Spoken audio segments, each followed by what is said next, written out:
Hello and greetings from across the media multiverse. Today I'm going to have a look at Timothy Dalton's first James Bond movie, The Living Daylights, which came out in 1987.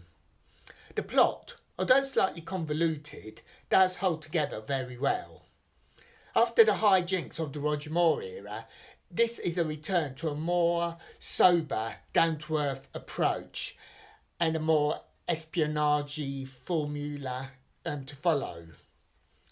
Like Live and Let Die, Timothy Dalton is a total contrast to his predecessor.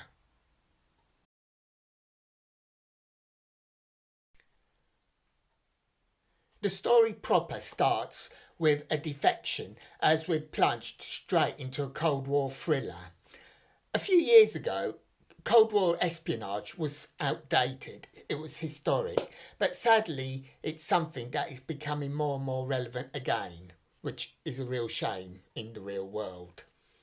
But anyway, back to the film. The defection isn't what it appears to be. When we get to the end, we unravel the convoluted plot where the fake defector Koskov and arms dealer Brad Whitaker team up to smuggle arms and drugs. The villains themselves, they're toned down from the more over-the-top Roger Moore villains that we were probably used to by this point. But unlike many fans, I find their realism to be good. They are better than the majority of the villains that we will come to meet in films to come. For me, with a few exceptions, all the main proper Bond villains tended to come in between Sean Connery's Dr. No to Roger Moore's A View to a Kill. Sure, there are good villains to come, such as Elliot Carver or Silver, but they really lacked a presence since the mid-1980s.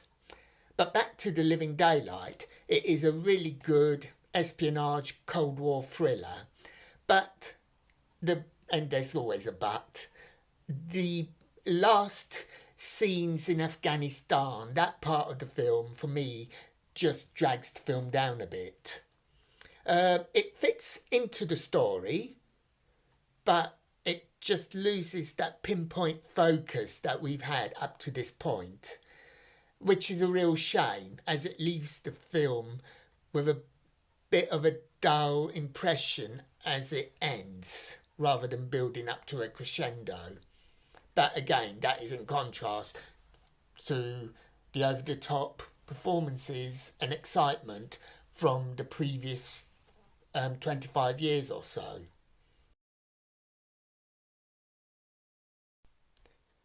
Timothy Dalton's relationship with Kara, played by Mariam Darbo, holds up very well. Kara is introduced as a sniper that Bond refuses to kill, but as the film progresses we see that she is actually just a stooge. In reality, Kara is a musician. She plays a cello in an orchestra. She is out of her depth in a world full of spies. She has faith in her friend Koskov, but when she's plunged into this unknown world, she asks herself who should she trust. Naturally, that decision's made easy for her when Koskov betrays her. But the rapport between Kara and Bond is very strong. It is a good pairing. One thing to really notice is that Bond is very paternal towards Kara. Now, this is not something new. Roger Moore's Bond was very paternal to Stacey Sutton's character in A View to a Kill.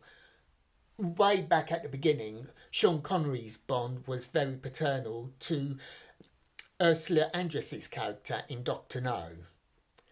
But this was misinterpreted, deliberately or not, who knows, by the press, and certainly the British press, as Bond having lost his mojo at the time. Which is a shame, because as I say, I do like the interaction between the two.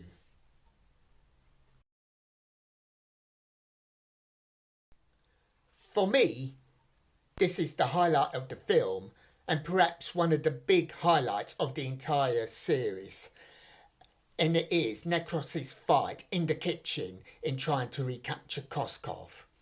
Bond himself isn't in that fight, but the brutality of the fight using everyday kitchen appliances was just superb. And I love it when everyday items are used in an innovative way. But the best bit is Necros himself. Basically, he's wearing a white t-shirt with a long white coat. Add an apron and you're a milkman. Replace the apron with a stethoscope and you're a doctor. No fuss. End of. Superb.